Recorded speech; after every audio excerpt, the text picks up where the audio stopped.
നിങ്ങളെ വിശ്വസിച്ച് വന്നേക്കാണ്. രാഹുൽജി വന്നിട്ടുണ്ടായിരുന്നു.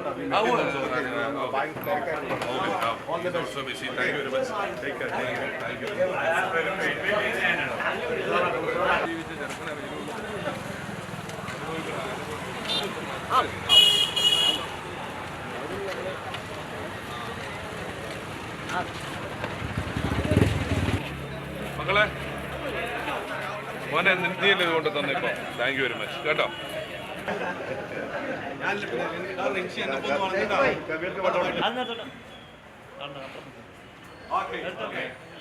എല്ലാവരും ഒന്ന് ചിരിപ്പിക്കടാ, മോക്കൊന്ന് ചിരിച്ചോട്ടെ. ഇമാമിനെ കാണുന്നുണ്ടോ?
എല്ലാവരും നമ്മുടെ സ്വന്തം ആൾക്കാരാണ്. അതാണ് വലിയ സന്തോഷം. തെരഞ്ഞെടുപ്പിൻ്റെ ഒരു ഓഫീസ് ഉദ്ഘാടനം എന്ന് പറയുന്നത്, അല്ലെങ്കിൽ ഒരു ഓഫീസ് എന്ന് പറയുന്നത് അതിൻ്റെ ഫിസിക്കലായ കാര്യങ്ങൾ, ക്ലറിക്കലായ കാര്യങ്ങൾ ചെയ്യുന്നതിന് വേണ്ടിയിട്ടുള്ളൊരു ഇടം എന്നുള്ളതാണ്. ബാക്കി ഒരു പരിധി വരെ നമ്മൾ പറയുന്നത് തെരഞ്ഞെടുപ്പിൻ്റെ ഒരു ഓഫീസ് എന്ന് പറയുന്നത് ഇവിടുത്തെ വോട്ടർമാരുടെ മനസ്സാണ്. ആ മനസ്സുകളിലെത്താൻ ഈ ഒരു ഫിസിക്കൽ ഓഫീസിന് സാധിക്കും. അതിന് പ്രാപ്തരായ, അത് ചെയ്ത് പരിചയമുള്ള, വർഷങ്ങളായി ഇവിടുത്തെ ജനങ്ങളോടൊപ്പമുള്ള, ഞാൻ പലരെയും കാണുകയും പരിചയപ്പെടുകയൊക്കെ ചെയ്യുമ്പോൾ എൻ്റെ പ്രായത്തിനേക്കാൾ കൂടുതലാണ് അവരുടെ ഈ പാർട്ടിയോടുള്ള സ്നേഹവും പ്രസ്ഥാനത്തോടുകൂടെ അവർ പ്രവർത്തിച്ചിട്ടുള്ള പ്രവർത്തി പരിചയവും എല്ലാം. അത്രയും എക്സ്പീരിയൻസ്ഡ് ആയിട്ടുള്ള ഒരു സീനിയർ ലീഡേഴ്സിനോടൊപ്പമാണ് ഈ മണ്ഡലത്തിൽ ഞാൻ വന്ന് നിൽക്കുന്നത്. അവരുടെ അനുഗ്രഹങ്ങളോടെയാണ് പ്രവർത്തിക്കുന്നത്. അതൊരു വലിയ ഭാഗ്യമായി കാണുന്നു. ഒരിക്കൽ കൂടി കൈപ്പത്തി അടയാളത്തിൽ വോട്ട് രേഖപ്പെടുത്തി വിജയിപ്പിക്കണമേ എന്ന് എല്ലാവരോടും അഭ്യർത്ഥിക്കുന്നു. ഓക്കെ അല്ലേ? പറയട്ടെ, റെഡിയല്ലേ?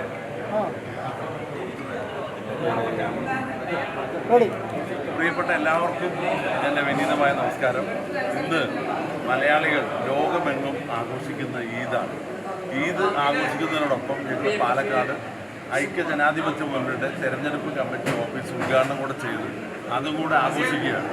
UDF സ്ഥാനാർത്ഥിയായിട്ട് നമ്മുടെ പ്രിയങ്കരനായ രമേശ് പിഷാരടി മണ്ഡലത്തിലേക്ക് എത്തുമ്പോൾ തന്നെ വലിയ ആവേശത്തോടു കൂടിയാണ് സ്വീകരിച്ചത്. കഴിഞ്ഞ ദിവസങ്ങളിൽ ഈ മണ്ഡലത്തിൽ ആകെ ഓടി നടന്ന് വോട്ടർമാരെ കാണുന്ന തിരക്കിലാണ്. ഈദുമായി ബന്ധപ്പെട്ട് പ്രാർത്ഥനയിലൊക്കെ പങ്കെടുത്ത് എല്ലാവരുടെയും അനുഗ്രഹം വാങ്ങാനുള്ള ഒരു വലിയ ശ്രമത്തിലാണ്. ഒരു മതേതര മനസ്സുള്ള പാലക്കാട് ഈദ് ആഘോഷിക്കുന്നത് ഞങ്ങളെല്ലാവരും ചേർന്നാണ്. ഇത് ഈ ഇലക്ഷനായിട്ടല്ല, കഴിഞ്ഞ എത്രയോ വർഷങ്ങളായിട്ട് പാലക്കാടിൻ്റെ പാരമ്പര്യം മതേതര പാരമ്പര്യമാണ്. അത് മുറുകെ പിടിച്ചുകൊണ്ട് UDF സ്ഥാനാർത്ഥിക്ക് വേണ്ടി വിജയം കൈവരിക്കുക എന്നുള്ളത് മാത്രമേ ലക്ഷ്യമുള്ളൂ. വലിയൊരു മുന്നേറ്റം UDFന് ഉണ്ടാക്കാൻ ആധികാരികമായിട്ടുള്ളൊരു ഓഫീസാണ്. ഈ ഓഫീസിൻ്റെ ഉദ്ഘാടനം വളരെ സന്തോഷപൂർവ്വം എല്ലാവരുടെയും സാന്നിധ്യത്തിൽ നിർവഹിച്ചതായിട്ട് അറിയിക്കുന്നു. നമ്മുടെ പ്രിയങ്കരനായ സ്ഥാനാർത്ഥി രമേശ് പിഷാരടിയെ കൈയടയാളത്തിൽ വോട്ട് രേഖപ്പെടുത്തി എല്ലാവരും വിജയിപ്പിക്കണമെന്ന് വളരെ വിനയപൂർവ്വം അഭ്യർത്ഥിക്കുന്നു. കയ്യടി പോലെ